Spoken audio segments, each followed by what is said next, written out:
Chapter 10 Leaders and Lead Nostalgia for a Strong Boss.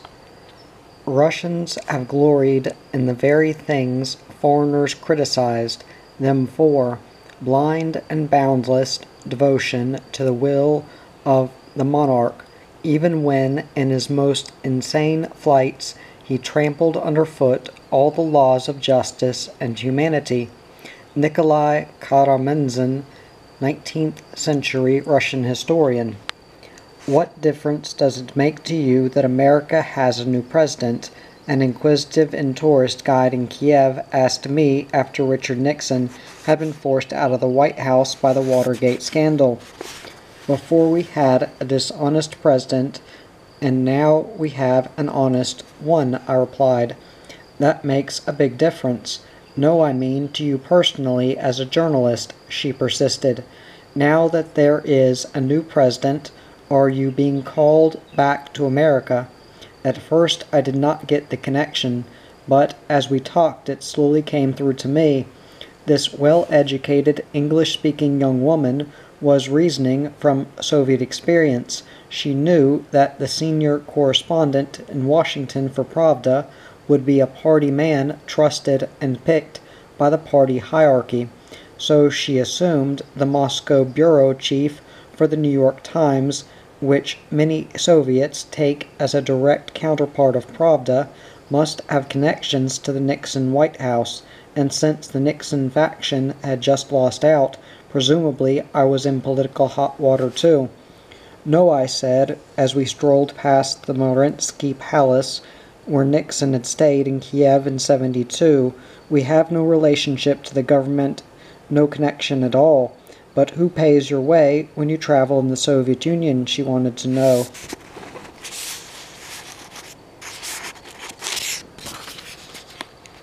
The New York Times, my newspaper, pays my expenses, I replied. Not the government. No, I said, the New York Times is not a government newspaper. In fact, the Times disagreed with Nixon on Watergate. We called for his resignation. We are an independent newspaper. We do not have government or party newspapers in America, the way that Pravda is the authoritative paper for the Communist Party leadership here.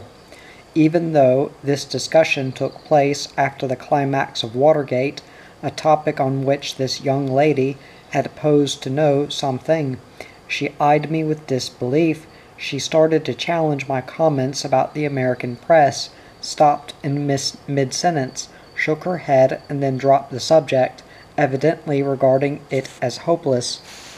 Watergate was something the Russians could never fathom, not the break-in, the eavesdropping, and the cover-ups.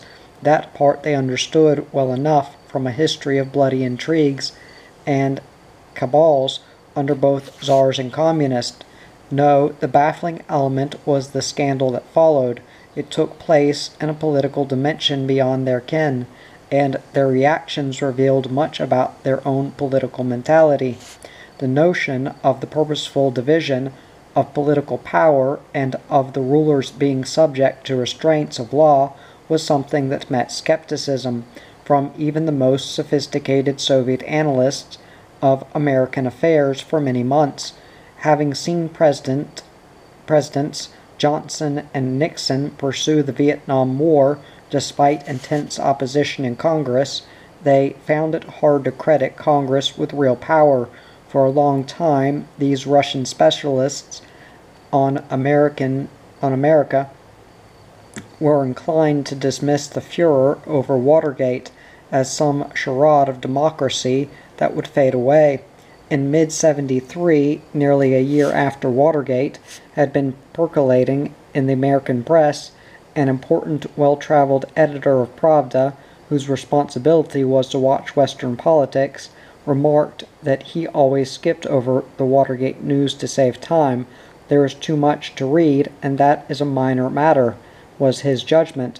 Later, the Deputy Prosecutor General Mikhail P. Malarov voiced what seemed a common view of high-level officials.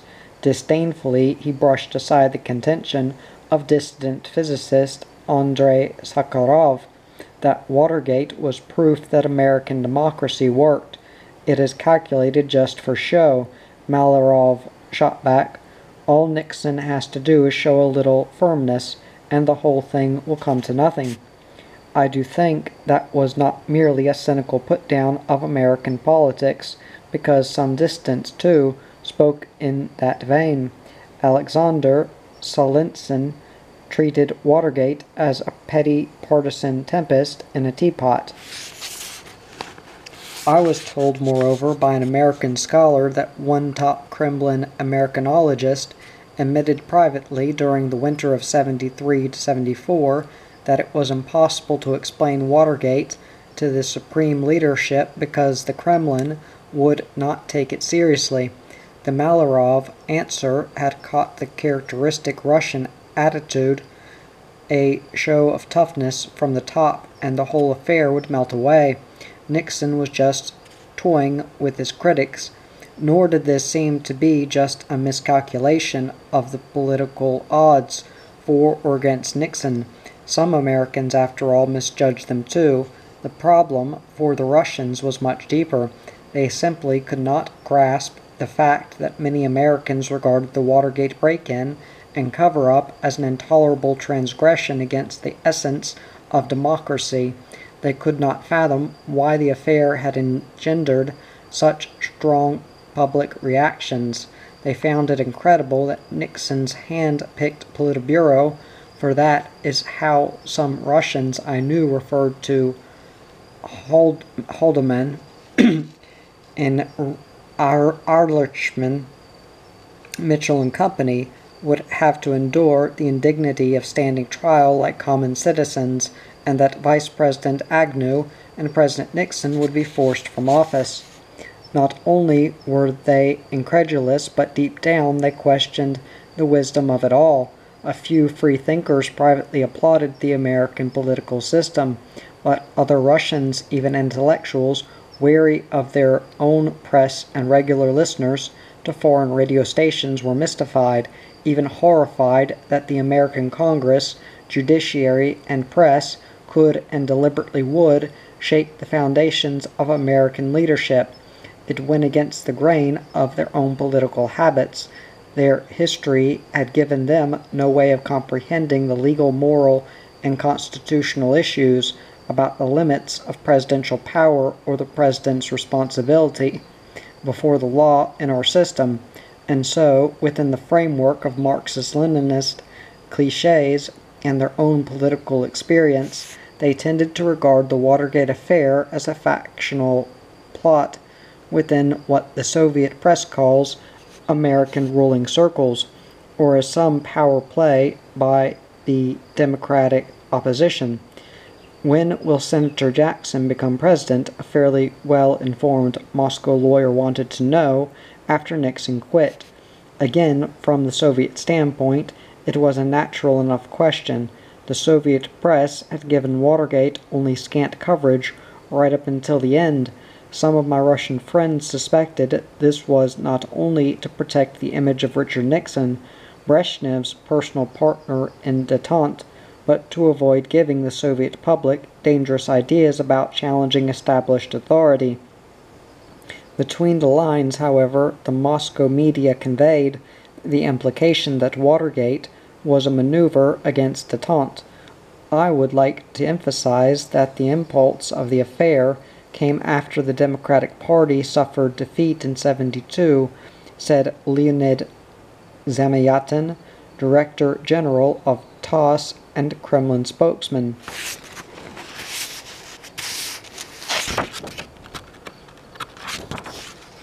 In the only televised post-mortem of Nixon's resignation, Watergate, was in fact used as the chief weapon in the inter-party struggle and was given the coloration of a conflict between the executive in the person of the president and the legislative power represented by Congress. As with other Soviet coverage, he never mentioned the break-in at Democratic Party headquarters or Nixon's income tax difficulties, but complained that a very definite brainwashing of public opinion has been taking place both on radio and television against Nixon. clearly labeled as the Soviet friend en détente. The Soviet lawyer who asked about Senator Henry Jackson of Washington taking over the White House had drawn the logical conclusion from this kind of commentary. From Voice of America and even the Soviet press, he knew Jackson was the most powerful Democratic critic of détente in Congress.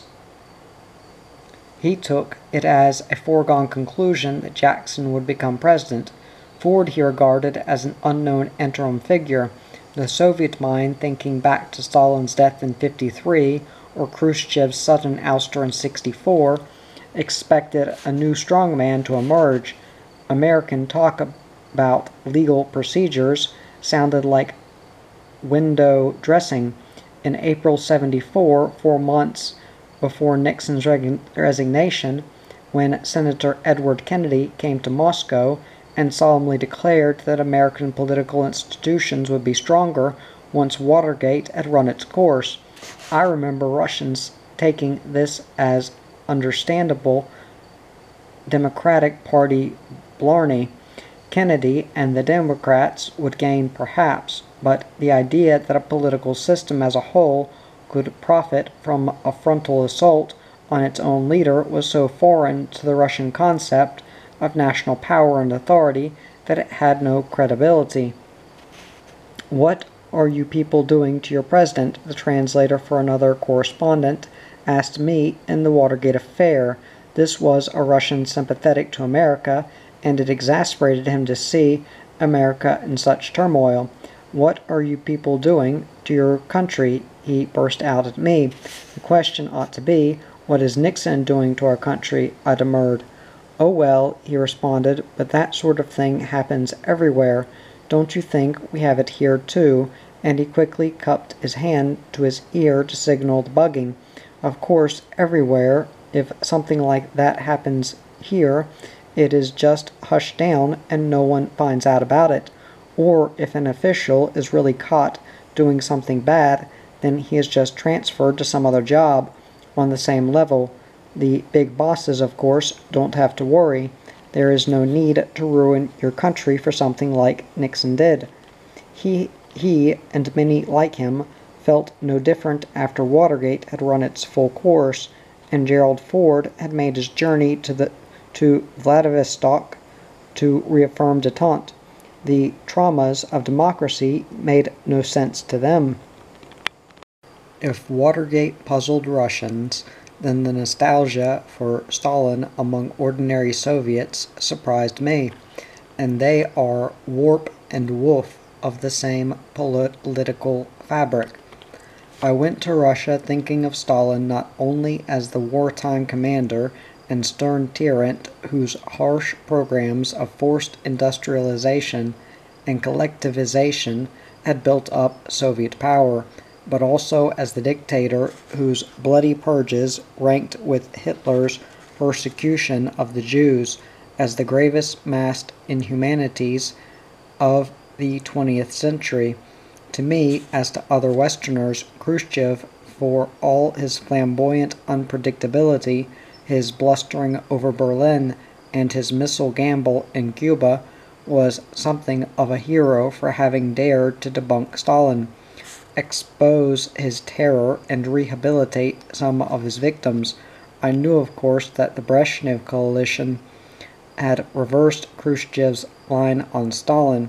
It had gradually rehabilitated him, erecting a statue over Stalin's grave, allowing flattering literacy and cinematic portraits of him, and sweeping the purges out of sight with the semantic whitewash of the term personality cult, which made it sound as if Stalin's only sin had been his vanity and not his murder of millions.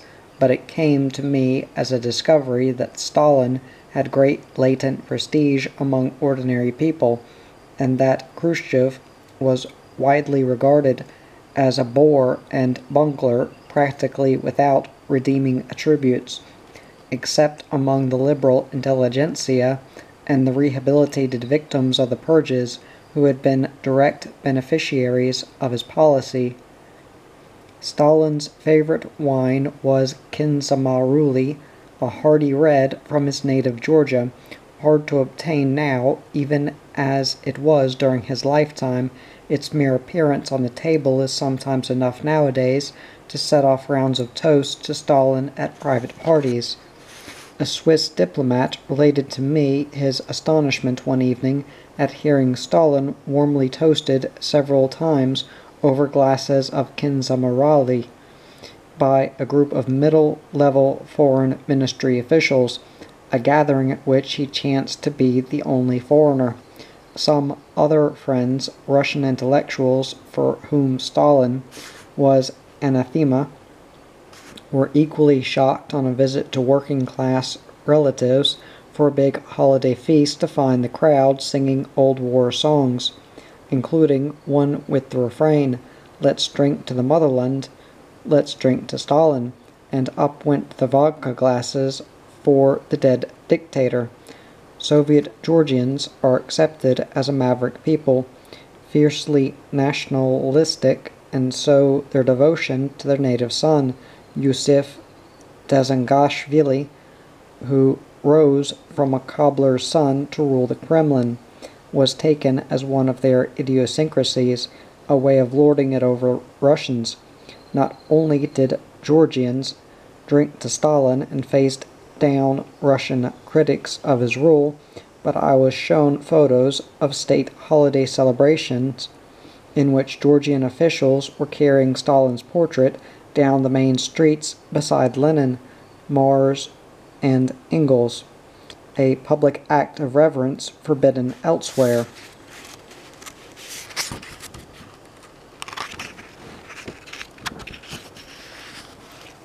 But in other parts of the country there were many people who were perhaps more direct, but still felt nostalgia for Stalin. An Azerbaijan taxi driver in Baku asked about the photograph of Stalin pasted on his windshield, asserted, "We love Stalin here, he was a strong boss. With Stalin, people knew where they stood." A factory director in his 50s, on the train from Odessa to Moscow, after complaining about the long hair and untidy look of Soviet youth and the unruliness and unreliability of workers at his plant. "They are all slackers. We have no discipline now. We need a strong leader. Under Stalin, we had real discipline. If someone came 5 minutes late to work, and he slit his throat with a finger, that was a time he longed for." A 30-year-old Russian librarian in Tashkent, Stalin carried the entire gigantic war effort on his shoulders. He built the power of this country. Of course, mistakes were made in his name by other people. He should not have trusted them so, especially Beria. But look what Stalin achieved. They never should have removed his body from the mausoleum in '61. The ordinary people did not like that. It was Khrushchev's idea. He was crude and stupid. He wasted money on his crazy schemes like trying to grow corn in Kazakhstan. And he made a fool of himself and of our country. Gennady, the state farm accountant, the intelligentsia may dream of democracy, but the huge mass of people dream of Stalin, his strong power. They are not reactionary, but they are being mistreated by their petty bosses, who cheat and exploit them, suppress them. They want a strong boss to put shoes on the petty bosses. They know that under Stalin, economic conditions were not as good, but the state farm directors and other officials were not robbing them under Stalin, were not mocking them. There was a check on local authorities. Yuri, the young metallurgical worker in his 20s, you want to know what the workers think. Do you know the saying, the Russians need a broad back? It means that Russians need a leader who is strong to stand behind his broad back. That saying was more important under Stalin than now, but it is still important. That is how the workers feel. They want a strong leader like Stalin, and they don't think Brezhnev is that type. A linguist in her 50s, the present leadership has no sense of decorum. Stalin knew how to impress people. When he was alive, other countries respected and feared us more. A writer in his 60s who spent 8 years in Stalinist labor camps trying to explain the latent sympathy for Stalin among workers and peasants. Out there, Stalin has a real hold on the Narod, the masses. They feel that he built the country and he won the war. Now they see disorganization in agriculture, disorganization in industry, disorganization everywhere in the economy, and they see no end to it. They are bothered by rising prices. They think that when there was a tough ruler like Stalin, we did not have such troubles. People forget that things were bad then too, and they forget the terrible price that we paid. The forgetfulness is hard for Westerners to appreciate because, for them, Stalin's name is inextricably linked with the mass purges, a memory refreshed by biographies of Stalin and by Solzhenitsyn's Gulag Archipelago. But Russians suffer from historical amnesia produced by the Soviet rewriting of history. That sounds a bit fantastic, I know, but it came home to me in that story of Yevgeny Yevtushenko. He was very agitated when we rendezvoused one snowy Sunday afternoon near the beautiful old church in the writer's village of Peredekkino. Solzhenitsyn had been arrested only a few days before, and Yevtushenko had gotten in hot water for sending Brezhnev a telegram of mild protest. He greeted me in a blue warm-up suit, but he looked far too solemn for a man really out for a jog. Perhaps it was his cover for meeting me at the church. In that tense, raw voice of his, he talked at breakneck speed about reading Gulag furtively, and in a rush because only a handful of contraband copies were then circulating in Moscow. One had only 24 hours to devour the whole book. People spent all night reading and passed it to others. Yevtushenko was agitated because a scheduled reading of his poetry had been cancelled, and he had circulated a document explaining his position. What struck me most was not his ambivalent defense of Solzhenitsyn, but his unqualified anguish over the frightening ignorance of the younger generation about Stalin. The summer before, around a campfire in Siberia, he wrote a young co-ed who had shaken him by proposing a toast to Stalin. He asked her why Stalin, because then all the people believed in Stalin, and with this belief they were victorious. She answered, "And do you know how many people were arrested during the years of Stalin's rule?" I asked. "Well, say 20 or 30 people," she answered. Other students sat around the fire, and they were about her age. I started asking them the same question too. "About 200, said one lad. "Maybe 2,000, said another girl. Only one student out of 15 or 20 said, "It seems to me about 10,000. When I told them that the figure is reckoned not in thousands but in millions, they did not believe me. "Did you read my poem, The Heirs of Stalin?" I asked. "And did you really have such a poem?" asked the first girl. "Where was it published?" "In Pravda in 1963, I answered. "But then I was only 8 years old," she answered, somewhat at a loss.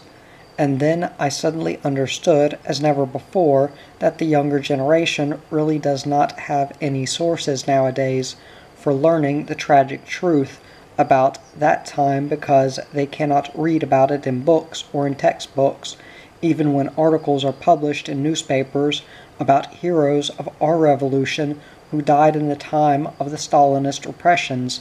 Then the papers fall silent about the cause of their deaths. In a volume of Ossip Man del Chatham, which has been published just now, there is not a single mention of how he died, from tortures in a camp. the truth is replaced by silence, and silence actually is a lie. It would be wrong to leave the impression that Stalin's terror is universally forgotten, or that he is universally admired. Not only the Yevtushenkos and the victims of the purges and their families, and there are many thousands of them, refuse to toast Stalin. Others, too, a journalist told me, of liberal friends in the Communist Party hierarchy who secretly fear and oppose neo-Stalinists because they do not think they would survive another era of purges. I heard too of people like the army officers who privately condemned Stalin's decimation of the top command in the purges, or the factory director who cursed Stalin's failure to anticipate Hitler's attack in 1941 and his refusal to accept Marshall Plan aid from America after the war. Yet beside the constant derision of Khrushchev, these criticisms of Stalin seemed minor. To a taxi driver, Khrushchev was the erratic bumbler. The press regularly slights him by emphasizing how the party put policy right after Khrushchev fell, or by its awkward silence at his death. Khrushchev was being abused in part because his successors found him a handy scapegoat, a butt for popular discontent. But it seemed to me that more fundamentally the present leaders wanted to cut him down, because his exposure of Stalin had called into question the infallibility of the party. He had cast doubt on the deeds of personal sacrifices that millions had made in Stalin's cause with Stalin's name on their lips.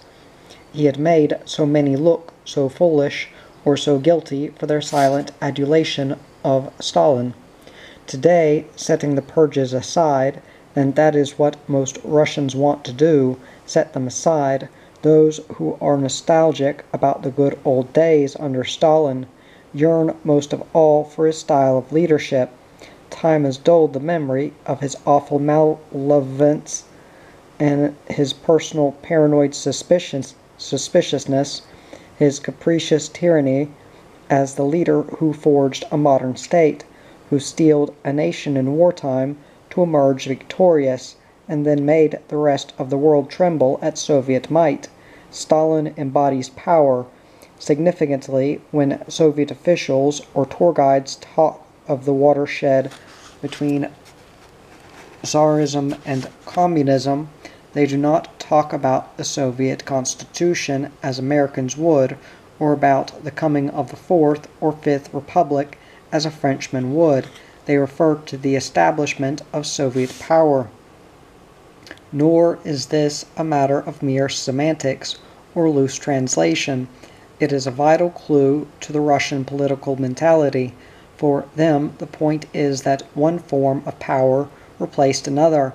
In that essential equation of Russian history, constitutions and republics do not figure. This language of power is the language many Russians use when they recall Stalin, for they like a powerful leader.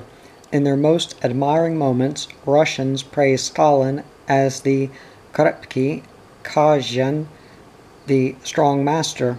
He held society together in his grip, and they liked that feeling, so essential was Stalin to the concept of how Russia should be ruled for many middle-aged and elderly people, that they now recall their panic at the time of his death.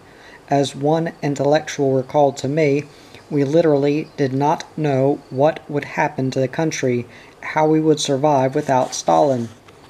Nor is this an attitude restricted to the ruler at the very pinnacle of the state apparatus. At factories, farms, or power projects, I have heard workmen or farmers or construction engineers speak proudly of their own chief as a strong boss, making a hard fist and pumping their right arm to illustrate his muscle. They like the feeling that someone above them is firmly in charge.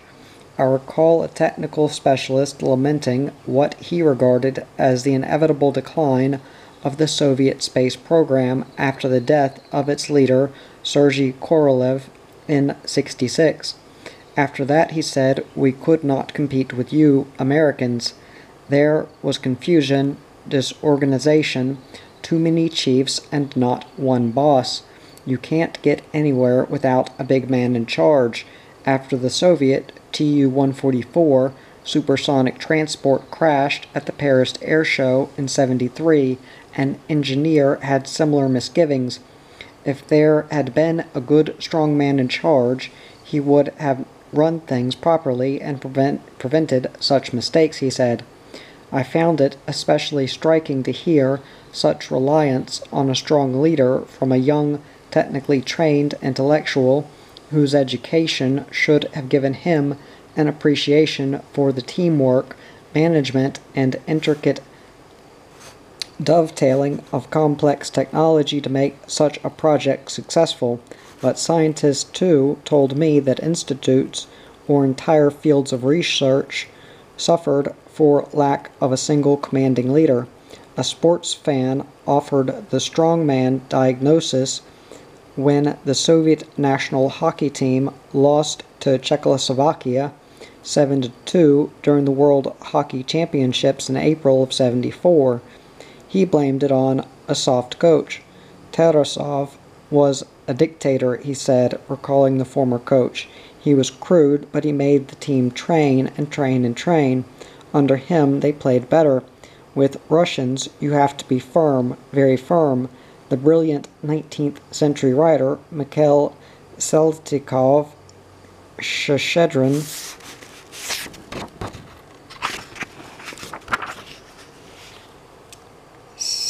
satirized this Russian worship of strong rulers in his history, The Tale of One City. A Russian friend recalled for me the moment when Russian characters, having suffered at the hands of enemies, cry out, even if they put us in a heap and set fire to us from four sides, we can endure because we know that we have our bosses. This underscores a fundamental difference between Russians and Americans, who are often moved to seek similarities in their national characters. They may share an openness of spirit, but Russians and Americans differ sharply in their attitudes toward power and authority, and not just because of Soviet communism. Inbred mistrust of authority is an American tradition. We are weary of a people of bigness when it is accompanied by unchecked power, big government, big business, big labor, big anything. Part of us welcomes strong leadership, but we also want laws written to curb monopolies and political power, hemmed in with restrictions, subdivided institutionally. We want Watergate presidents removed from overreaching their power. Not so the Russians. Bigness and power are admired almost without qualification. Size inspires awe.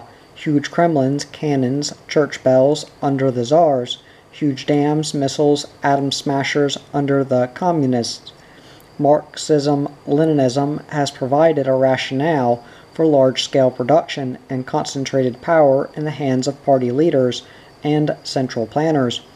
But 6 centuries of authoritarian rule from Ivan the Great and Ivan the Terrible forward had made Russians monarchists in their bones, long before Lenin and Stalin came along. They have no heritage of common law with its habeas corpus, no long well-established historical traditions of public political debate, no panoply of institutions designed to disperse power and buttress the individual against the state. Under the czars, we had an authoritarian state, and now we have a totalitarian state, but it still comes from the roots of the Russian past. I was told by Pavel Litvinov, the distant grandson of Maxim Litvinov, Stalin's former foreign minister, You should understand that the leaders and the ordinary people have the same authoritarian frame of mind. Brezhnev and the simple person both think that might is right. That's all. It's not a question of ideology, it's simply power. Zelensky acts as if he thinks this has all come down from the sky because of communism. But he is not so different himself. He does not want democracy. He wants to go from the totalitarian state back to an authoritarian one. So much has been inherited from the past that a Russian takes for granted elements of political despotism that are instantly an affront to a Westerner. History has conditioned Russians differently. The cruel tyranny of Stalin was prefigured by the bloody reign of Ivan the Terrible in the 16th century and the iron rule of Nicholas I in the 19th century.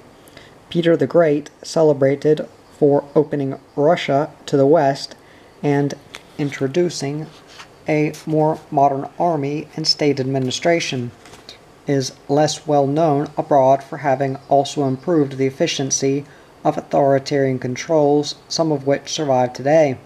It was Peter who set up the first political police administration and who officially instituted censorship and the practice of issuing internal passports to keep Russians from traveling away from their permanent homes without special permission. Nor were the czars all that different in their treatment of dissenters than Soviet leaders today.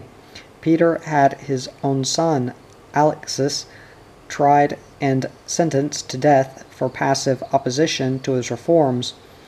By some accounts, he killed Alexis with his own hands. In a preview of Soviet ambivalence toward détente, Catherine the Great first opened and then shut the door to Western ideas. Like Soviet leaders, czars cast themselves as censors for the most troublesome writers. Nicholas I was the personal censor for Pushkin. Count Leo Tolstoy, like distant writers today, smuggled some of his controversial works to the West for publication, and Dostoevsky was banished to Siberia.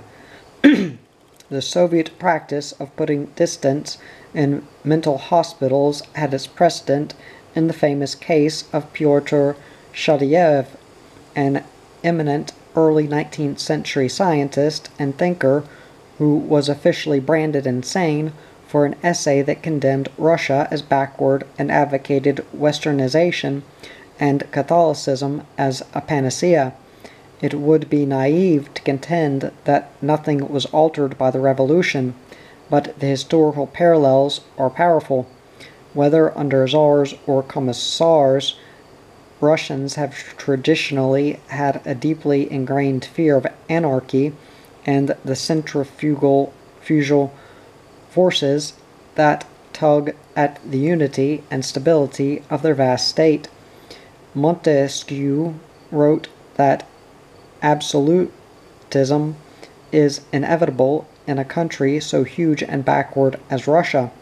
Inevitable or not, centralized despotism with the Tsar or party leader projected as the personification of the state has been Russia's historic answer to the chaos which it feared. A history of invasions, from the Mongols and Napoleon through Hitler, of peasants' revolts and civil wars, of czars and boyars mounting secret cabals, or royal father out to kill royal son, just as Stalin intrigued against and liquidated his fellow revolutionaries, has made Russians prize order and security as much as Americans prize freedom. Most Russians, it seemed to me, are so genuinely dismayed at the unemployment, crime, political assassinations, drugs, and labor strife in American life that they prefer, instead, the disadvantages of censorship, police controls, arbitrary arrests, labor camps, and enforced intellectual conformity. As I listened to older Russians describe their terrible ordeals, it gave me some appreciation why they recoil from any threat of instability. Some have lived near the edge of the apocalypse most of their lives. Think of it, said Lev Kopelev, the distant writer, bright eyes dancing above his white beard. I know people who have lived through the Revolution, the Civil War, the time of Stalin, industrialization, civilization, and the terror, and then the war, collectivization. They have lived through hunger such as you have never known. They have endured this cold, think of it, in one lifetime. To have lost a father under Stalin, then a brother in the war, not ever to have seen your grandparents alive, and to have had to struggle to hold on to life itself. He paused as if picturing it to himself, and then abruptly asked me, "Have you ever eaten a cutlet made of potato peels?" Then, smiling at the black humor of it, he called it cemetery humor. Lev said, "Think how much more experienced we are than you." It is not only the chaos around them, but the anarchy within themselves that Russians seem to fear. Their outer conformism and self-restraint and their obedience to authority have given them a reputation as a disciplined people. That to me seems exaggerated. Russians are not Germans. Theirs is an imposed discipline, not an ethnic instinct for regimentation. The Russian is lawless in his soul, a woman playwright remarked to me. In Russia, the law means nothing. The only thing that matters is custom. I would amend that. What matters most is power. The Russian obeys power, not the law, and if power is looking the other way, or simply does not notice him, the Russian does what he thinks he can get away with. The undercurrent of lawlessness and unruliness in the Russian temperament comes out in the many odd bits of life that authorities cannot control. The pervasive corruption is one sign of it. Another is the unreconstructed jaywalking and erratic driving habits of ordinary Russians. So impulsive and undisciplined are Soviet motorists that one Russian exposed to New York traffic commented to me in amazement, "Americans drive real neat, but it is pedestrians in Moscow, the unvarnished country Russians, if you will, who pose the greatest hazard." Still uncertain about the rules, or more likely oblivious to them, Soviet pedestrians will suddenly freeze in mid-crossing at the sight of an oncoming car, even while within their rights, walking across a zebra-striped safety zone, or else without warning and against all common sense, they will lurch abruptly from the curb into the street against the traffic light and try to pick their way across a busy 10-lane boulevard, through moving traffic lane by lane, like some hiker crossing a rapids, leaping precariously from stone to stone. In private or otherwise freed of the grip of party control, Russians are apt to throw themselves into wild, disjointed, free-for-all gab-fest, like characters from Dostoevsky. Some Western writers have attributed this headstrong intellectual anarchy to the visionary quality of Russian intellectuals, inspired by the broad open spaces of the great Russian interior. But Lev Kopelev suggested to me that it was a hangover from the 19th century, when Russian intellectuals indulged in endless political and philosophical vaporings without having to be practical or to compromise for the sake of action, because they knew they would never have the opportunity and responsibility for exercising power. This lack of responsibility fed the innate anarchy within. If we come together now to try to decide what to do for some political objective. Lev said of modern Soviet dissidents, "I will say, let us have a statement." The next one will say, "Let us have a demonstration." The third will say, "Let us wait." And the fourth will have another idea. That is normal anywhere, I suppose, but we Russians will disagree and stay disagreeing. After 2 or 3 days we will become rivals. That is how we are different from you. Russians need an ideology and unity from above, democratic centralism, or we disintegrate. We are not practical people like you Americans. On another occasion, Bob Kaiser of the Washington Post and I were talking with a Russian scientist about the rigidity of Soviet controls. We asked why the authorities resorted to such overkill in dealing with a few dissidents, with errant poets, or with 7 protesters on Red Square. His answer was to draw a diagram illustrating the insecurity Russians and their leaders feel about their own system. On the left, American society with the established stability of its political system, represented by high walls of the container. This meant, the scientists said, that the ball of human action could move quite freely from side to side, and the latitude for human freedom could be very great. In Russia, he said, both the leaders and the led felt a dangerous and inherent instability, illustrated by the shallow pocket for the ball of human action in the diagram on the right. People had to be controlled tightly because the walls of stability were so low, and society so vulnerable to violent and dramatic change. To me, the Soviet system always seemed far more stable than that in the party and police and very solid command. But my opinion was irrelevant. The authorities almost always act as insecure as the scientists said they were. My own first exposure to the system's obsession with control of the masses was unforgettable. It came after an international soccer match with the Irish team. The Soviet crowd, by international standards, had been pretty subdued. It was not a crowd of catcalls or booing. The only genuine emotion that came out was the periodic derisive whistling of impatience at the poor play and dull style of the Soviet team. Soviet sports teams play almost mechanistically perfect position soccer or hockey, always showing a picture book form but no razzle-dazzle.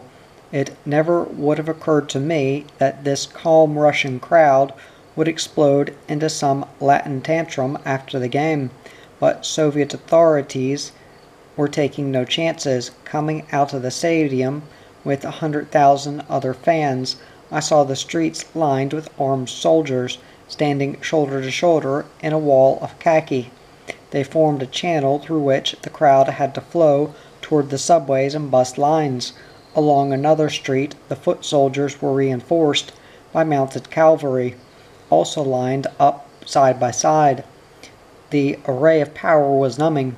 On that day I avoided the subway crush, but on another occasion I saw what happened when the iron corridors of soldiers stopped short of the platform. Freed of control, the orderly line of Russians suddenly dissolved in chaos as the train appeared. There was a mad scramble to get aboard, like a last-second do-or-die touchdown plunge in a pro football game.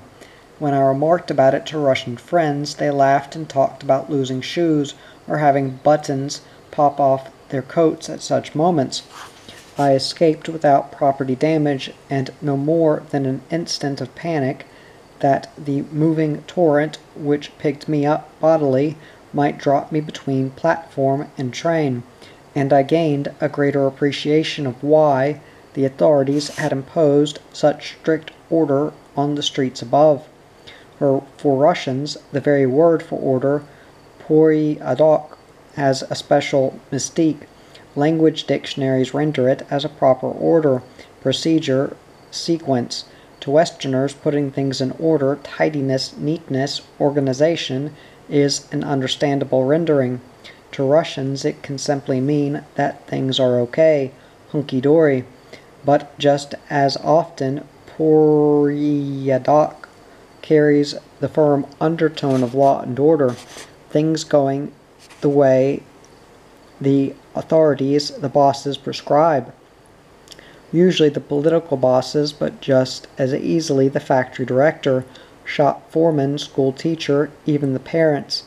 The echelons above, it is not a frightening word, but a strict one.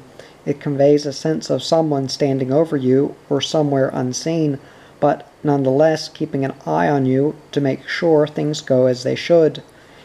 In its public life, Soviet society is strong on porядок.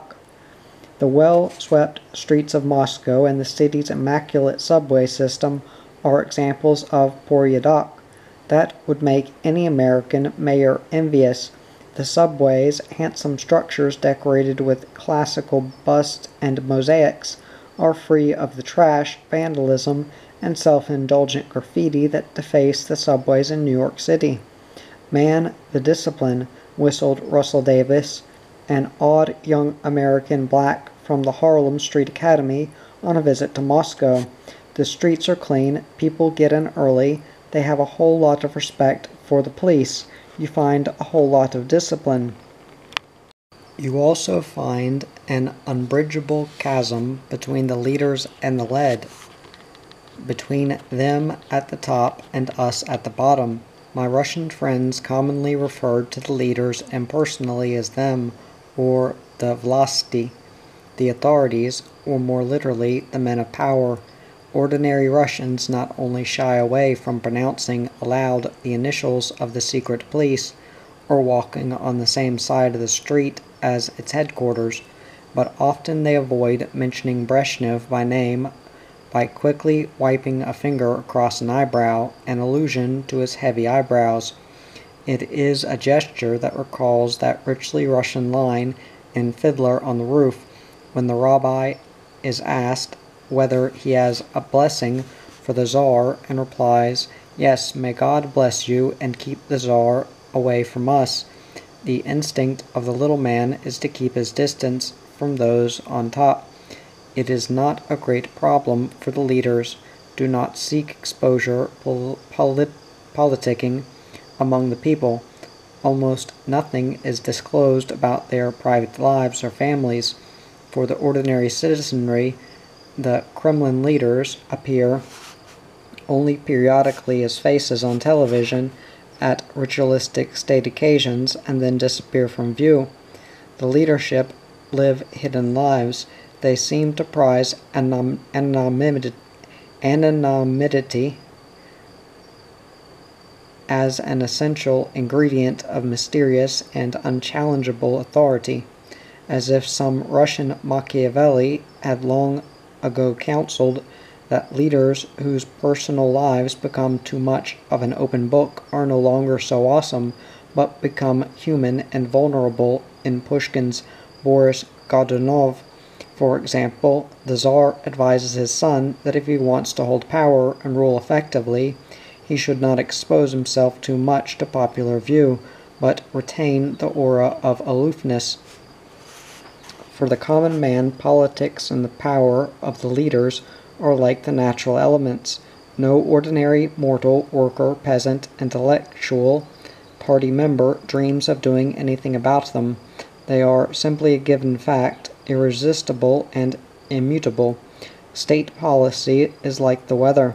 It descends from on high, and the ordinary Russian trims his sails with stoic fatalism.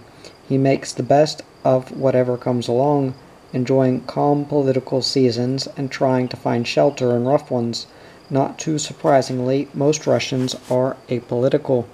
Here, there is simply no identification of the individual with the rulers, with the government. A linguist from a prominent family, a brilliant but embittered woman, told me over tea and cold toast. The individual citizen does not identify with his government here, the way you do in America. in the sense that you feel it is somehow responsible to you. With us, it is there, like the wind, like a wall, like the sky. It is something permanent, unchangeable. So the individual acquiesces, does not dream of changing it, except a few people. In America, people feel ashamed about their government. For example, being in the Vietnam War, but here people do not feel shame. I don't feel shame about what my government does in Czechoslovakia or somewhere else. I am sorry for our society and for others, but I don't feel shame about the government's actions because it is totally separate from me. I feel not connected with it. The political self-confidence and self-assertion that are essential to democracy are not part of the Russian makeup, except for those who wield power or for a tiny handful of dissidents. One of them, Andrei Amalrik, a young historian, put his finger on the crucial difference between authoritarian and democratic mentalities in his book, Will the Soviet Union Survive Until 1984? Published in the West, an act for which Amalrik was sentenced to 3 years in Siberia. Whether because of historical traditions or for some other reason, the idea of self-government, of equality before the law and for personal freedom, and the responsibility that goes with these are most completely incomprehensible to the Russian people. He wrote, even in the idea of pragmatic freedom, a Russian tends to see not so much the possibility of securing a good life for himself as the danger that some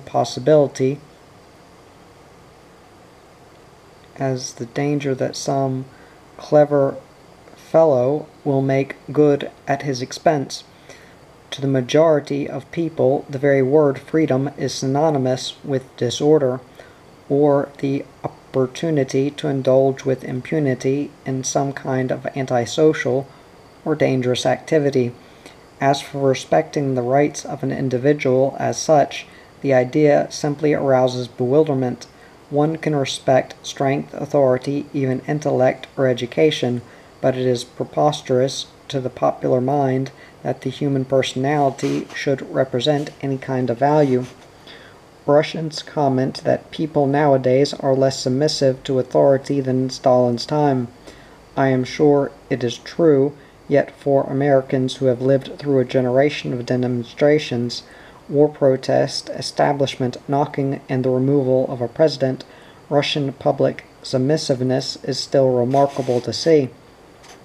I remember American tourists bridling at dictatorial Soviet militiamen, blowing whistles at pedestrians on Red Square, insisting they follow cross-hatched lanes even in areas where no traffic comes and where no visible reason exists for following a prescribed path. But Russians simply obeyed.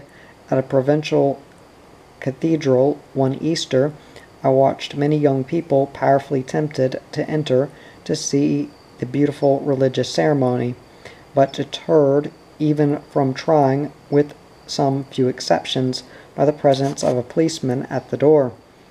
On an Aeroflot flight landing in Tashkent one spring, an almond-eyed Uzbek air hostess announced, "All right, you can get off."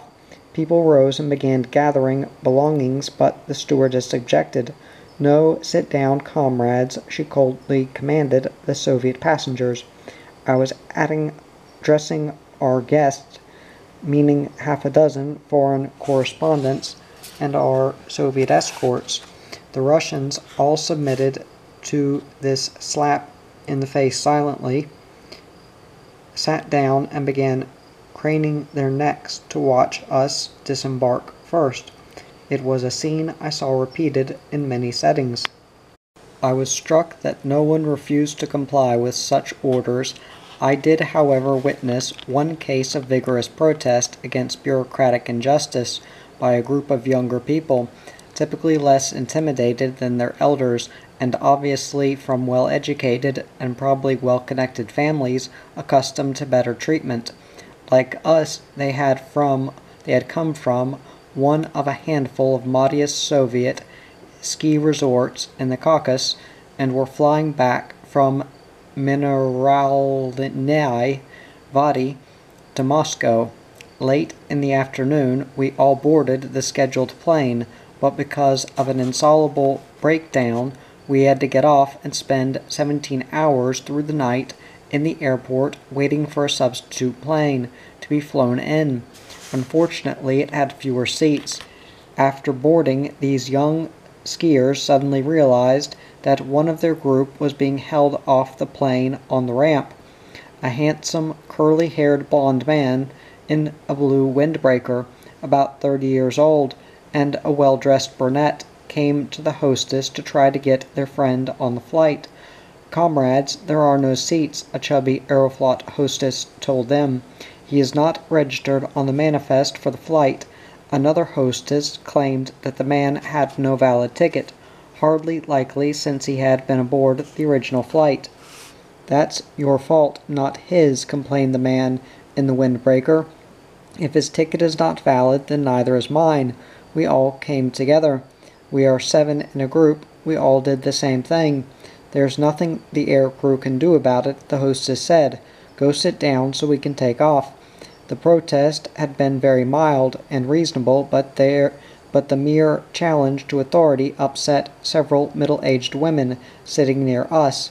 Rather than blame Aeroflot, they blamed the young people for protesting. "Careless young people, irresponsible," grumbled a woman in a blue mohair hat. "They'll talk 2 or 3 hours and nothing will come of it." "Why are they making trouble for nothing?" agreed a rough country woman, joining what was a conflict of generations and social classes, as well as between customer and bureaucrat. "They are holding up all of us." By then the younger couple, joined by 4 friends, were asking to see the aircraft commander. "The commander can do nothing about it," insisted the hostess. "Go sit." She ordered in the deliberately insulting language that Russians use with their dogs. "Are you children?" complained a male passenger's voice. "You're making a useless fuss."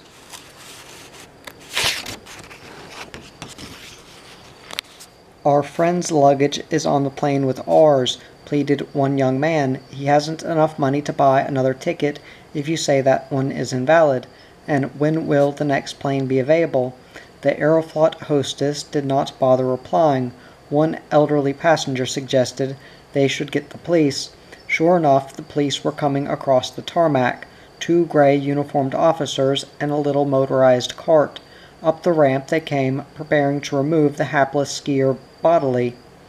At the sight of the uniforms, the young skiers on the plane began to disperse to their seats. The middle-aged woman scolded them as they passed down the aisle. Everyone backed down but the tall blonde in the windbreaker, who insisted, "Well, at least let me get off the plane a moment and give my friend some money." That was permitted, but there was no telling when his friend would get to Moscow.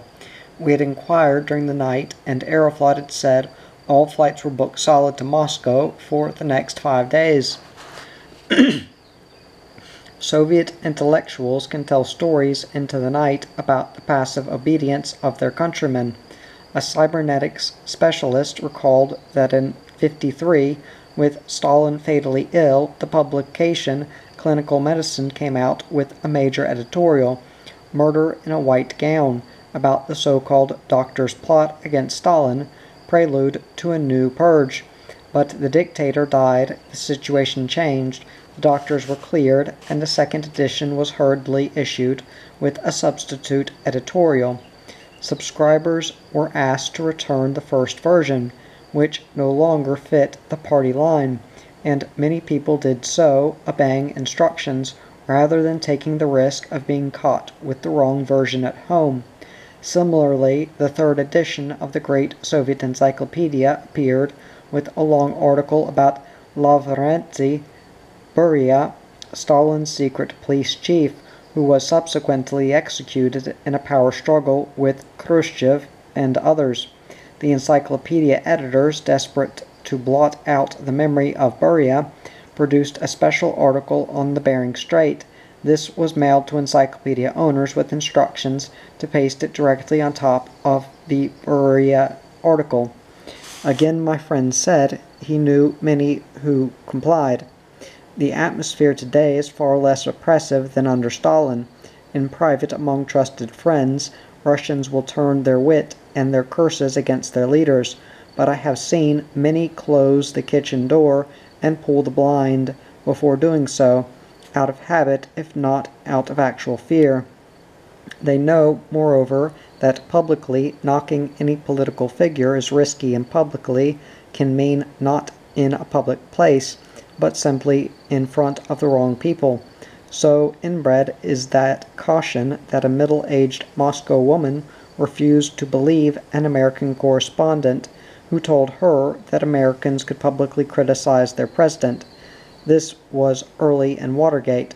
Sophisticated young people making fun of such attitudes, like the joke about the American tourist who boasted to a Russian, "We have freedom of speech. I can go out on the street and criticize Nixon all I want," whereupon the Russian replied, "We also have freedom of speech. I can go out on the street and criticize Nixon all I want too," which is not strictly accurate, as a British exchange student attending the provincial university in Rostov-on-Don learned in '72. He and 4 friends, arguing with Soviet students about democracy and dictatorship, alluded to the ubiquitous Soviet pictures of Lenin. One Russian shot back that this was no different from the British hanging up pictures of the Queen. To demonstrate the difference dramatically, one Briton pulled down the Queen's picture in his bedroom and tore it up in front of the Russians. Word of this act of political irreverence got to university authorities, who were dismayed. They summoned the Britishers and warned that if anything further happened, all 5 would be expelled. I don't want to leave the impression that Russians are totally docile. I saw motorists arguing, though not terribly vehemently, with traffic cops. Overheard people cursing store clerks or petty bureaucrats, and was told of workers talking back to superiors. Some people sending complaining letters to the editor of Soviet newspapers and carry petty grievances to local Communist Party officials, but most people shy away from confrontations with authority. If a person bumps into someone or has an accident, he is ready to stand up for himself, a young professional woman told me, but if he finds out the other one is some official, say, from the district party committee, the next moment he is bowing and fawning and trying to avoid trouble. I myself do not make complaints. If you talk too much, they can shut off your path and make things hard in many ways.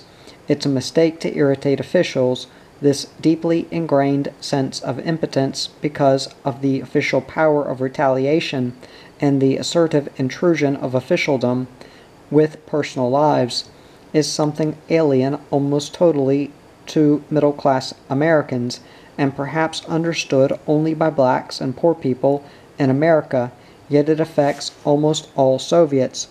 I remember the instinctive fear of officials of a prestigious Jewish scientist who had applied to immigrate to Israel and had thus broken with the Soviet system. He had written a very mild open letter to the then Secretary of State, William Rogers, criticizing the American policy of quiet diplomacy on immigration. He asked me about the wisdom of publishing this letter. "Do you think it is a mistake?" he wanted to know. "You have to decide on the risks for yourself," I replied, "but what worries you about it?" His answer was deeply Russian. "I understand things are done differently in your country from ours," the scientist explained. "I think quiet diplomacy is wrong, and I want to say so. But will it be safe for me if I publish an open letter criticizing Secretary Rogers, or will he retaliate and take action against me and my family?" The power of officialdom also leaves most Russians feeling guilty before authority. Several told me that practically everyone assumes the accused must be guilty if the authorities charge them with misdeed, even if only in the press or at a public meeting. Similarly, if accused themselves, I've heard Russians say, their first reaction is to begin offering explanations, excuses, or disclaiming responsibility rather than objecting to unjustified harassment or insisting on legal procedures. One Russian woman, a hardy dissident not easily intimidated, non-ethless,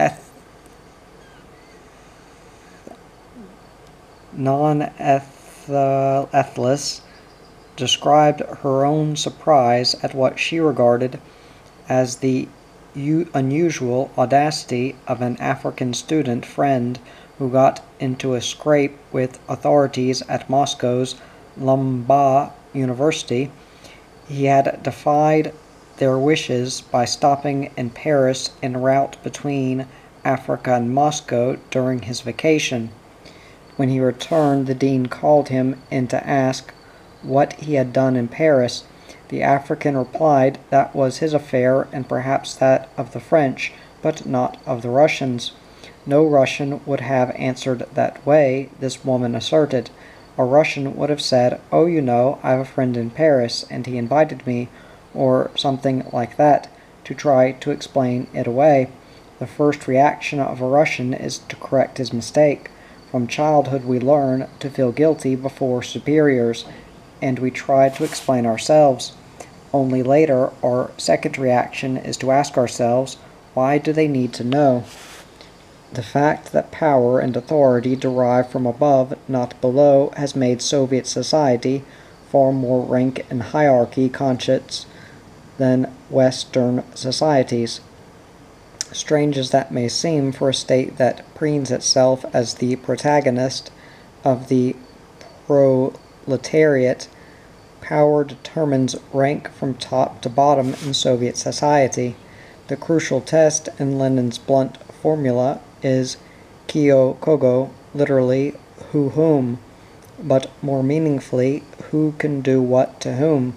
It is an unspoken question Russians have in mind constantly as they deal with each other, hence the enormous attention paid to the pecking order at all levels of Soviet society. It is the inordinate care that the Soviet leadership itself devotes to deciding who stands where in official photographs, or on top of the Lenin mausoleum, which gave birth to the Western art of criminology. It was the same under the Tsars. Centuries ago, Western envoys to the Kremlin learned to study certain icons to discern the importance of various court personalities because their position in processions was often shown not according to real life or the laws of perspective, but according to their rank and importance. Today, the West has learned some of the symbols of hierarchy in the Soviet system, but few appreciate how religiously they are followed. In the 1974 elections to the Supreme Soviet, for example, despite the fact that it was a politically empty ritual as an election, the party leadership carefully stage-managed the procedures so that Pravda reported Brezhnev receiving nominations as a candidate from 54 electoral districts. Pajgorny and Koshtin, next in rank, were nominated by 22 districts each. Suslov and Kurilenko, next in line to each, and so on, neatly delineating the ranking of Politburo members by the numbers of nominations. Each man ran, of course, from only one district, unopposed, and each gave only one campaign speech. Once again, the order of speaking and the importance of the city or region where he spoke was in almost precise ascending hierarchy, so that the most junior Politburo members spoke first in far-off provincial cities, and Brezhnev spoke last from the Kremlin on national television.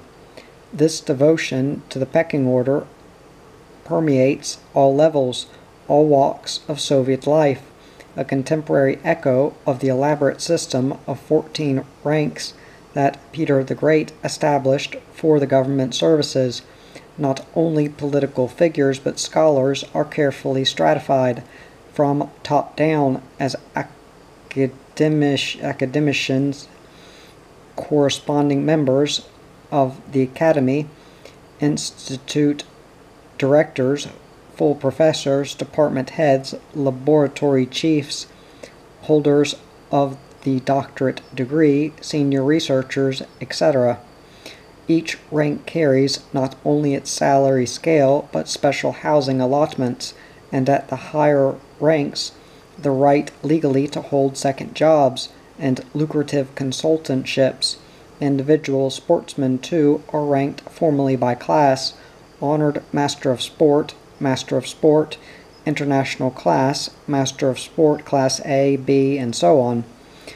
At theaters or musical concerts, programs are printed or numbers are introduced with each leading artist, soloist, conductor identified as honored artist of the Russian Republic, honored artist of the Soviet Union, quite a bit higher, people's artist of the Soviet Union, the highest, and laureate of the Lenin Prize, or some international concourse.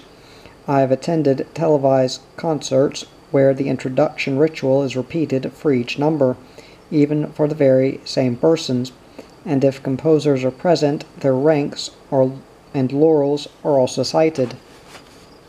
As a people, Russians love ceremony and relish these pompous titles and symbols in rank and accomplishment, the way small American boys love Cub Scout merit badges. They are greatly offended if their titles or honors are accidentally omitted. I remember a Soviet-American news conference on trade at which Donald Kendall of PepsiCo introduced Vladimir Akimov, Deputy Soviet Foreign Trade Minister, giving his position a detailed biography and a more elaborate introduction than he would have given any American. But when Akimov rose, his first comment was to observe that Kendall forgot to mention that I am a hero of the Soviet Union, the equivalent of an American Congressional Medal of Honor winner. On the sidewalks, I often saw war veterans wearing their decorations on their civilian suits, just as Brezhnev sports his Lenin Peace Prize medal and his honors as Hero of the Soviet Union, military, and Hero of Socialist Labor, civilian, on his breast for speeches and important functions. To an American, this comes across as strangely akin to the British with their system of peerages, knighthoods, and orders, nor is it all done merely for show or psychic one-upmanship. These decorations, honors, and ranks have practical impact. Life runs more smoothly for their holders, who probably run into the hundreds of thousands. At railroad stations, signs at civilian ticket windows state that deputies in the Supreme Soviet, which automatically include the most important party and government officials, war invalids, heroes of socialist labor, and others honored by socialist orders of the third degree or higher can buy tickets ahead of the line. At military ticket windows, heroes of the Soviet Union, generals, admirals, colonels, and majors are accorded this privilege. This works at airports, theaters, hotels, and untold other public institutions. Each of the 15 individual republics has its own hierarchy, or VIPs, granted such privileges within its territory. Similarly, Soviet citizens have little work passes that come in various gradations of size and color.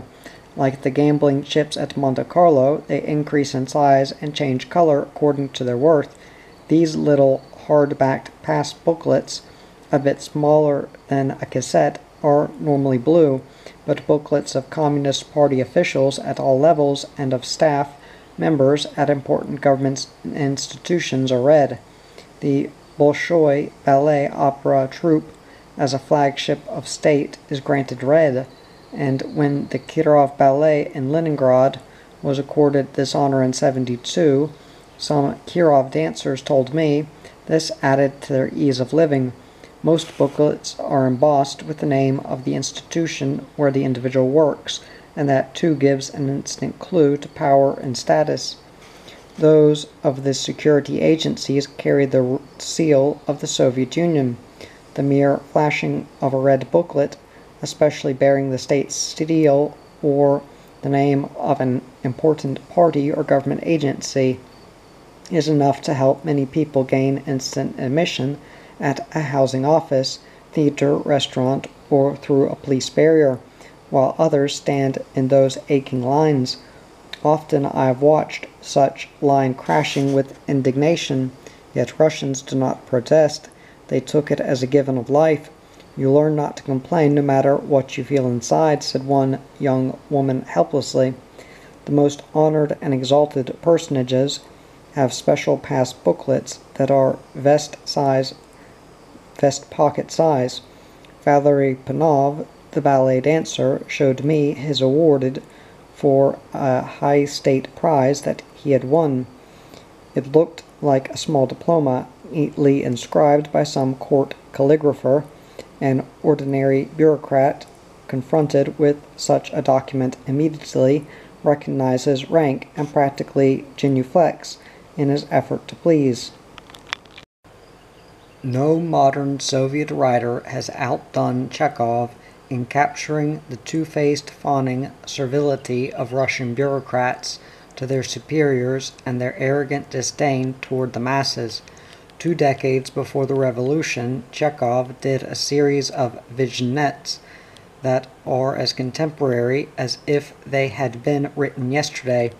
In Fat and Thin, 2 former schoolmates meet accidentally years later and enjoy the encounter until the thin one discovers that the fat one has risen a bit higher on the scale of ranks than he. Suddenly, normal personal relations become impossible. The thin man becomes so obsequious, so awed by his fat old friend's importance, that he is reduced to nervous giggles. Nowadays, Russians told me it is more often the other way around, the senior person acting so condescendingly that relations with old friends are corroded. Either way, this feeling of subordination or superiority seems almost inescapable in public life.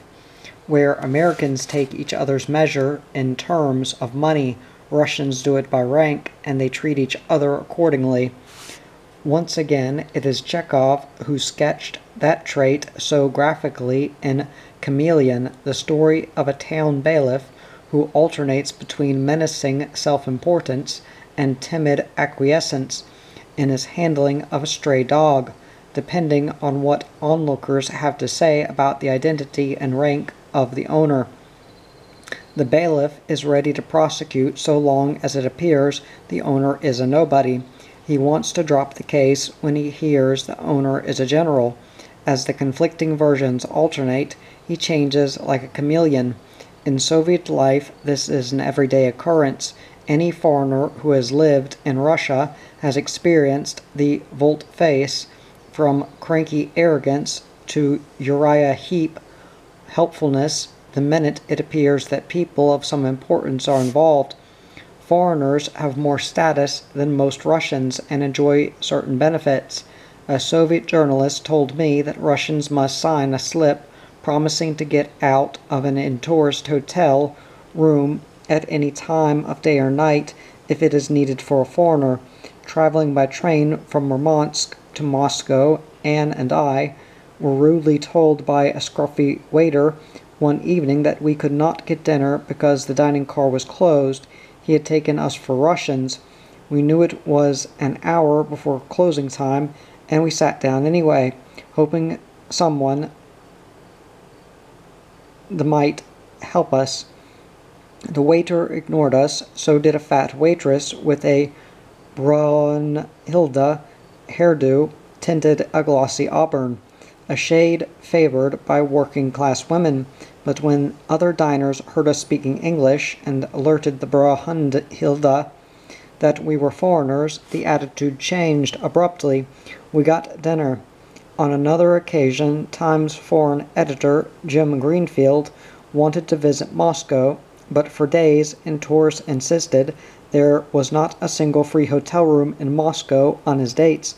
Yet once I'd engineered intervention from the Foreign Ministry, not only was a room discovered, but Greenfield and his wife were given the spacious, marbled VIP suite at the National Hotel. This sort of thing can happen in other countries too.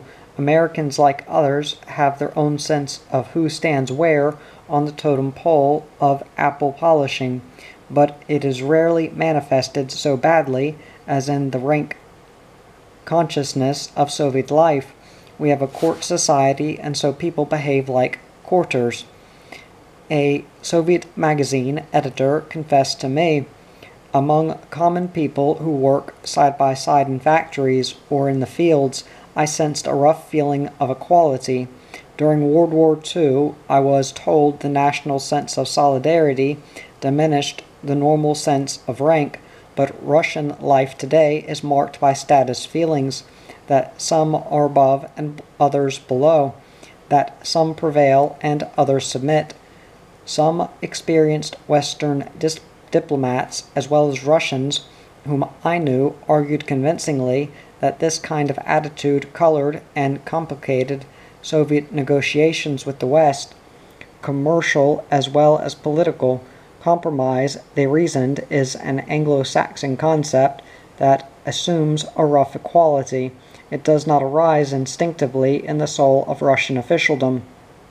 For the Russians, the instinctive question is, who is the stronger and who is the weaker, something which makes détente extremely tricky. Inherently, any relation becomes a test of strength.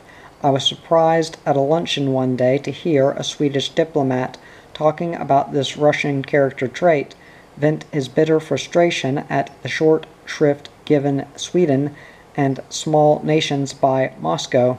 The Russians respect power, this vexed young Scandinavian rasped.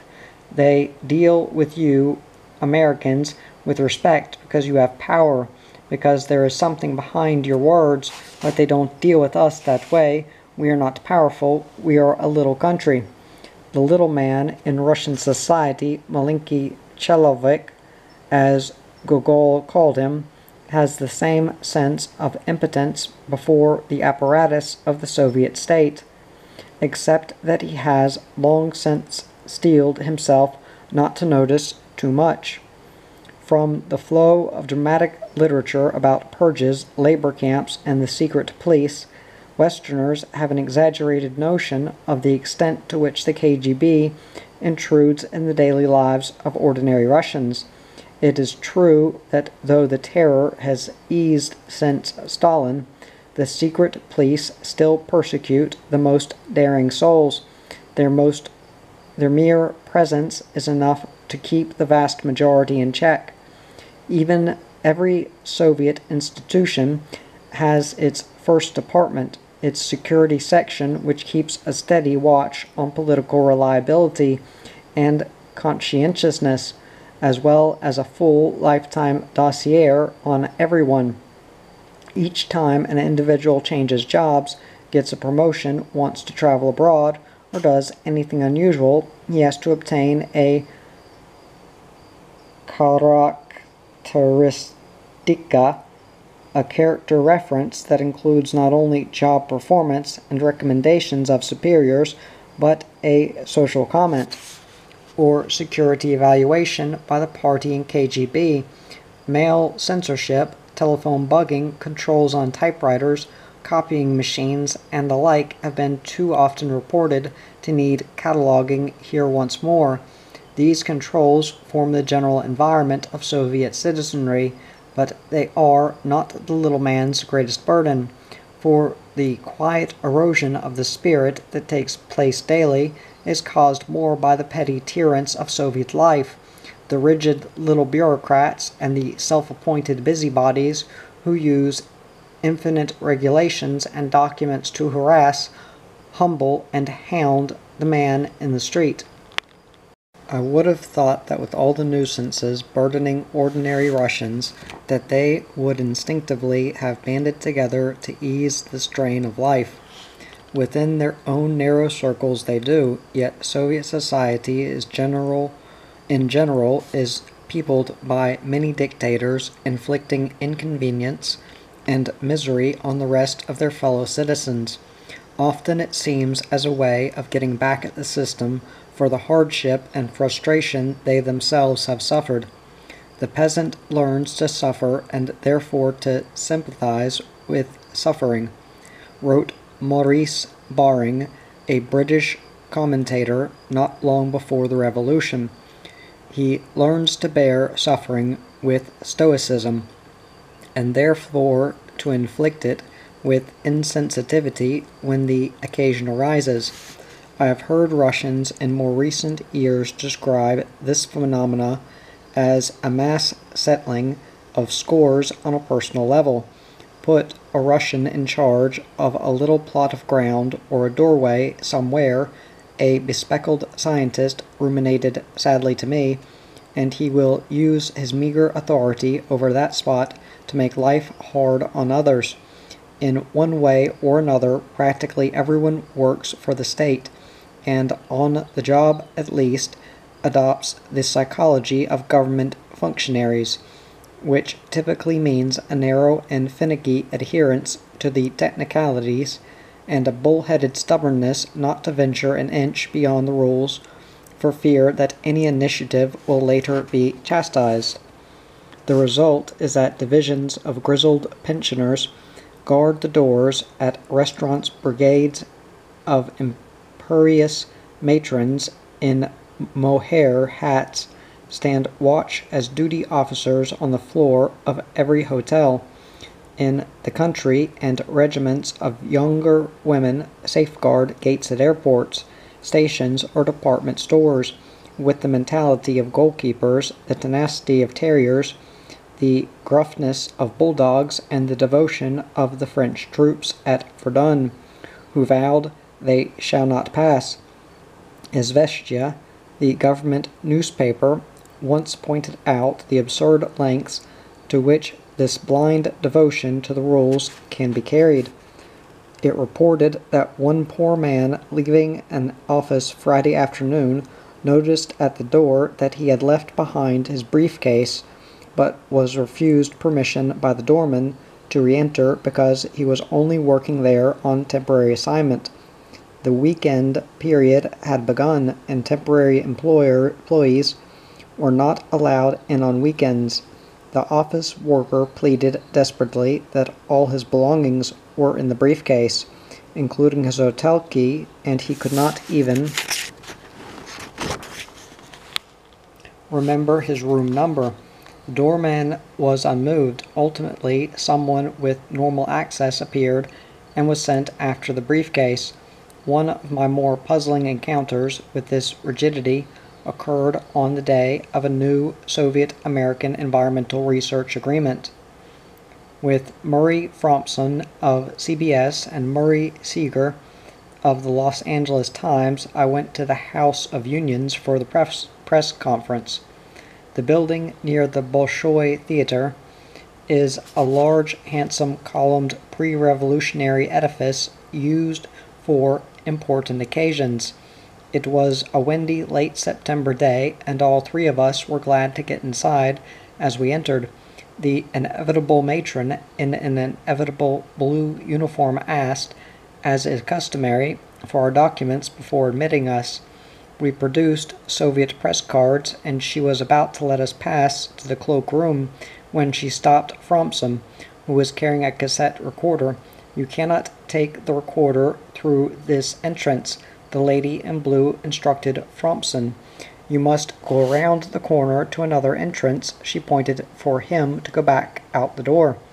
At the next entrance there were two more blue-uniformed ladies, whom I half expected to confiscate the recorder, but when we entered they were not only uninterested, in this treacherous device, but did not even bother to ask to see our press cards. Evidently, they were expecting Americans and were relaxing customary vigilance for this occasion of Soviet-American cooperation. 10 steps beyond this second doorway, we found ourselves on a landing overlooking the foyer of the first entrance, and the same cloakroom where we had just been. We descended a few steps to check our coats, and nodded at the lady who had refused to let Frompson and his recorder pass. She looked sternly at us, but said nothing. "Now explain to me why the recorder can come through one entrance and not another." Frompson gripped between his teeth. "I don't know, Murray," I replied. "When we understand that, we'll understand the entire country, and it will be time to go home." After the press conference, we descended to the lobby and picked up our coats. We were heading out the first entrance, which was closer, when the blue-uniformed door guardian reappeared and halted Frompson once again. "Excuse me," she insisted, signaling him to stop, "but recorders are not allowed through this entrance." We broke out laughing, and all went out anyway. What goes for door ladies goes as well for hotel administrators, housing clerks, police officers, and the bureaucratic cousins in every institution, all reinforced by the Soviet passion for documents. Russians are forever being asked to produce their identity or work documents, or a spravka, a permit to prove that whatever they are doing is authorized, be it staying in a hotel, getting medical treatment, selling goods in a farmer's market, taking a vacation, going on a business assignment, buying gasoline with government coupons, entering a library. The Russians have a ditty that runs, "Without document, you're an insect, but without a document, you're a human being." The assortment of required documents is too formidable to recite in full. The most important, however, are the domestic passport, the work book, the institutional work pass, red or blue booklet, the charakteristika mentioned before, and the special purpose spravka. The workbook is a lifetime employment record with job description, salary level, disciplinary measures, and reason for leaving listed for every position held throughout a person's career. The employee turns it in to his employer to keep until he quits or is fired, and must get it back to seek a new job. A certain deterrent to floating and random job hunting, but not always effective. The passport is the key item because it contains not only vital information about birth, parentage, national ethnic group, very important among Soviets, marriage and divorce data, but most important, the residential registration with the local police. This is the basic element of control. The residential permit in the passport, known as the propiska. In probably 24 closed cities, Moscow, Leningrad, Kiev, Tbilisi, Vladivostok, and other principal cities or defense areas, it is extremely difficult for newcomers to get propiskas because the authorities are striving to hold down population, overcrowding, housing shortages, and general congestion. Any move from one residence to another must be registered and approved by the police. Any visit to another city lasting more than 3 days must be registered too, but plenty of people find ways to beat the system for a little while. Every rule has its anti-rule, the poet Joseph Brodsky smilingly told me one afternoon on a park bench. It was easy to beat the 3-day rule, he said, merely by staying with friends or by renting a private room, rather than staying at a hotel where clerks automatically registered you with the police. So many people are traveling and so many are renting rooms, legally or illegally, that the police cannot keep up with all those who avoid public accommodations. It is harder to beat the system for a longer period. Though in Siberia, where the labor shortage is often acute and authorities wink at the rules, groups of workers float from one construction site to another, grabbing highly paid work and moving on. Local party officials tolerate this because, like the construction bosses, have an interest in getting their work projects finished as quickly as possible and are glad to get extra workers. Most of the time, however, Russians are hounded by the need to get some document stamped or inspected as proof that they carried out an assignment, got a permission, reached a destination. In my mind's eye, an almost permanent attachment to many a Russian's hand is a crumpled, well-thumbed piece of graying paper, a spravka, held out to be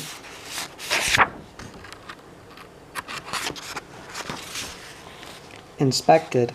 Once on a nightmare trip to Siberia, a group of Western correspondents landed after midnight in the airport of the provincial city of Tyumen, where because of lack of accommodations, we had to sleep for several hours on the floor of the VIP lounge. We moaned and groaned until one correspondent discovered that our two Soviet escorts, responsible officials of the influential Novosti press agency, could not even sleep. They had to trot around the airport in the wee hours in search of the duty militia officer. They needed him to stamp and sign their travel papers to certify that they had actually stopped in Tyumen as scheduled. Documents take on special importance for the innumerable closed institutions, events, and performances of Soviet life. The most surprising of these to me were the parades on Red Square on November 7th and May Day.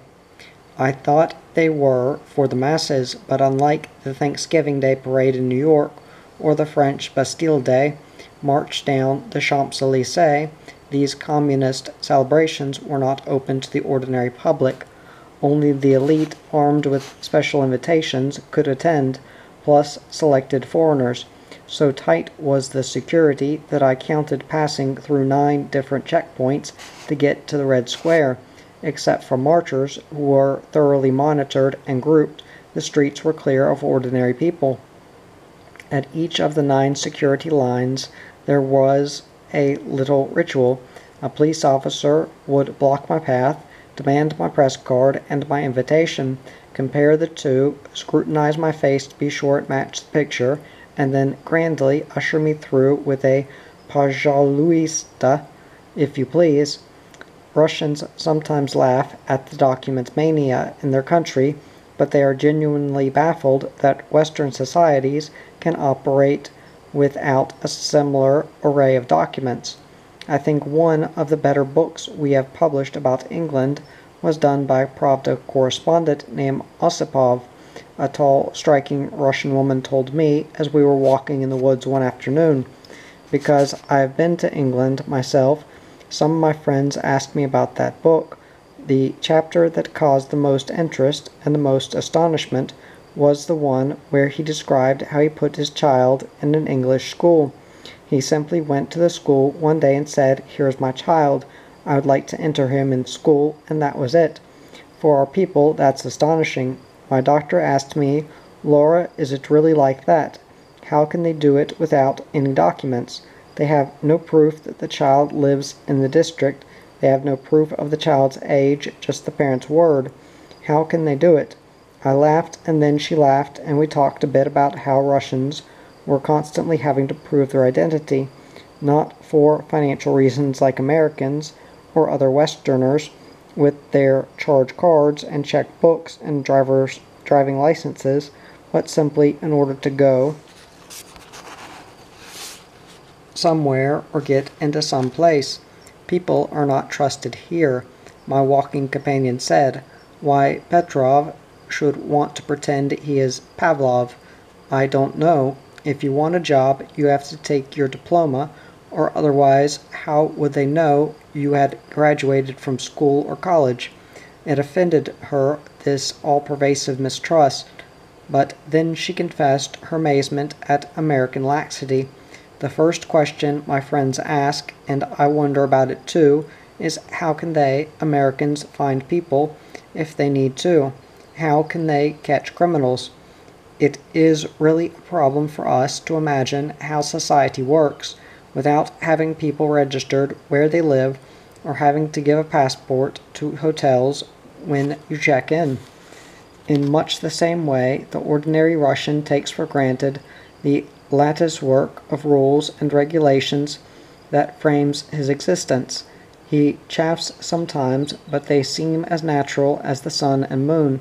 To an American, Soviet life often resembles living full-time in the army, not only at work but even on vacation.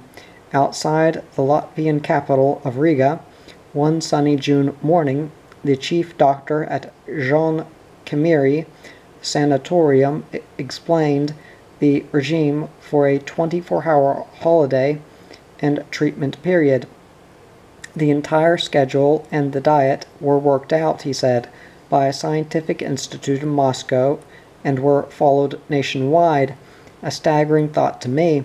One guest, Ivan Safronov, a husky, ruddy-faced war veteran with a cushy job on the People's Control Commission in Tashkent, testified like a schoolboy that he could not go sun himself on the beach without a spravka from the nurse, which he had to show the beach attendant. Badly as he wanted to swim in the cool Baltic Sea, he vowed that he had not been in the salt water since his hot sulfur and mud bath treatments had begun. His holiday, though it was incredibly cheap, $64 for 24 days, thanks to heavy union subsidies, could hardly be called a fling. Up at 7:30, group morning exercises, breakfast, medical treatment, a prescribed walk on the beach, all by the clock. Lunch, a free hour, then a mandatory quiet hour in his room. Afternoon tea, collective cultural activities or excursions. Supper, a prescribed evening walk, a collective show or concert, yogurt at 10 p.m. We give it to everyone. We consider it like medicine, the chief doctor advised, and lights out at 11. The doors were locked pronto at 11 p.m. What if someone gets back late after 11, I asked. Safronov, the chief doctor, and my official Latvian escort all shook their heads. The doctor said that no one came back late, implying everyone knew the consequences. The Latvian official removed any doubt. I knew a case of a man who came back late and got in trouble, he said. He was sent home. A report went to his factory, and he could not qualify after that for a Podevka, a subsidized vacation pass. I believed his story, but knowing Russians, I am sure that there must be a fair number who found a way to get around the curfews.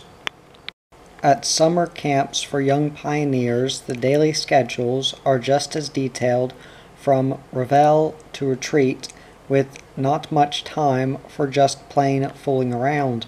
At a ski base in Dombai in the Caucasus Mountains, I noticed that beginners were given a fully planned 2-week routine worked out so that they spent their first 2 days far from the slopes, just receiving equipment, learning its designations, studying how to put it on, and listening to lectures on the theory of skiing. Practice came later. Courses of all kinds are strong on the obligatory combination of theory and practice. Advertisements on city bulletin boards beckon young people to take a 4-month course to become a bread store clerk, or 5 months to learn to be a checkout girl, or 8 months to become a driver. The course time is divided between theoretical instructions and on-the-job practice. I never could figure out why it took so long. Friends explained that the theory part was boring, senseless, and often included lectures on Marxism-Leninism and part history.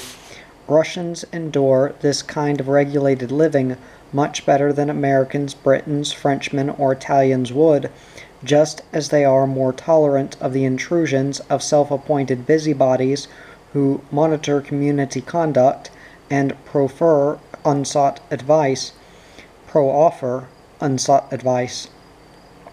These self-commissioned corporals of society, as Chekhov named a pre-revolutionary forerunner of the contemporary breed, are one reason why the streets and subways are kept so clean. Many people, mostly middle-aged and older, are quick to intervene against antisocial behavior. At an organ concert in a Latvian cathedral, I remember officially appointed monitors shushing people so noisily and unpleasantly that they were more of a nuisance than odd whispers in the audience. On another occasion, Russian friends of mine were setting off to dinner. The wife, in a plaid maxi skirt and her long hair flowing, pleaded with her husband to take a taxi. "I can't stand those people on buses," she said. "Why would they care?" I asked. "You look lovely."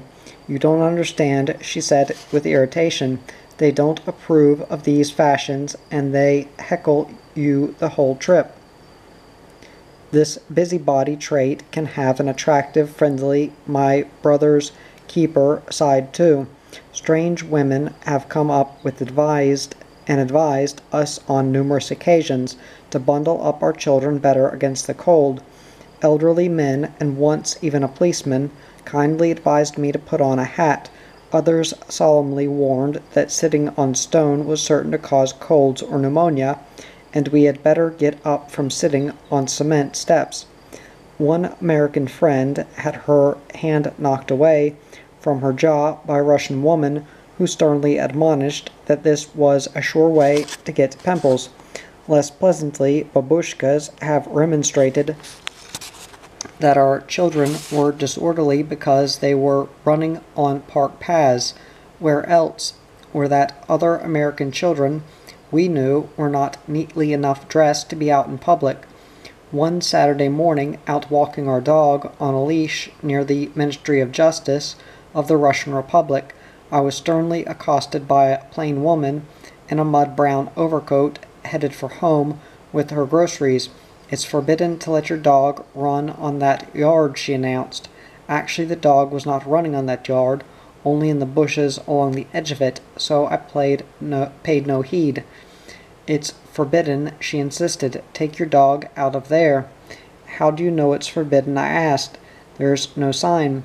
Indeed, that was remarkable, because the landscape of Soviet cities is peopled with forbidden signs, telling human beings where they cannot enter, cannot smoke, cannot eat, cannot be. "It's forbidden," she persisted. "That is a state institution."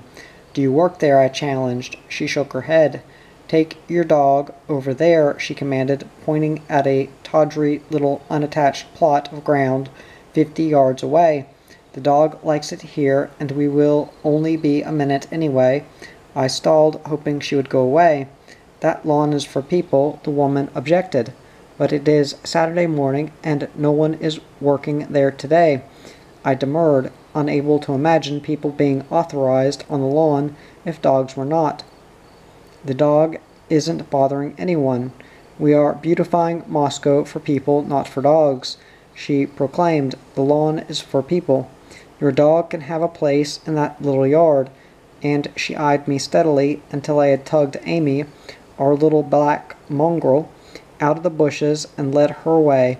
I confess that one reason for my own stubbornness was resentment at the constant badgering, ordering about, being told that things are forbidden in Russia.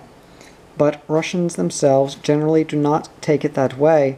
During a stopover in the Leningrad station one wintry night, I watched two female railroad car porters scold and pester a Navy commander, a man in his 50s, for starting to venture out into the cold night without an overcoat.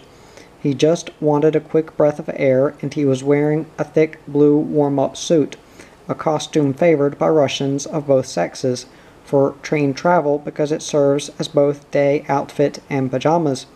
But these women hectored him mercilessly. "You'll catch cold, comrade," counseled the first. "It's forbidden without a coat," commanded the second. The poor, henpecked man hovered like an uncertain 5-year-old in the door of the train, aching to step outside and walk around with the other people on the platform, yet he accepted this well-meant pestering.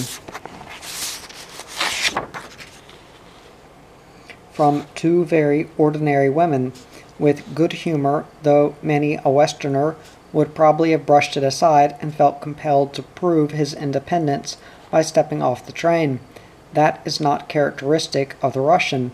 His way is usually to submit to the busybody, just as he submits to the power of the authorities, to the system of ranks and privileges, to the rules and regulations, to the documents, to the myriad controls of his life. I remember an iconoclastic writer telling me that he had learned from the army, never disobey, always say yes sir, and let them worry about whether you carry out the orders. This caught it exactly. The Russian tactic is not to confront authority, not to seek reform of the system, but to step back, endure, and look for a loophole, or pray that someone else's inefficiency will somehow help you get by. As one Russian proverb has it, the wise man does not climb the mountain, but goes around it. In this trait, today's new Soviet man is no different from his forebears under the Tsars. Ivan Novikov, an 18th century Russian writer, was quoted to me as having observed that the good fortune of Russia is in the bad execution of bad laws. In the same way, Russians today find some comfort in the thought that an easygoing inefficiency in their lives, the opposite of German Teutonic discipline, will temper the harshness of the system. "Thank God we are not Germans," gushed Lev Kopolev, the bearded Russian writer. "If we were, it would be unbearable. The proliferation of rules does make for the proliferation of loopholes. For adding to the authority of the bureaucrat with documents and regulations also adds to his powers of discretion, depending on his whim, mood, personality, and connections with whomever stands before him. He can just as well finagle and fix things as forbid them. The law, as Russians say, is like the yoke of a cart. It goes where you turn it. Most of public life is immutable, unalterable, but wherever possible, and certainly within their own orbit of relatives, friends, acquaintances, and associates, Russians are quietly engaged in coaxing, cajoling, compromising, corrupting, and colluding with each other to achieve some modest relaxation of the stern order of public life, and when all else fails, they find refuge in their private lives, which they carefully maintain as a separate world.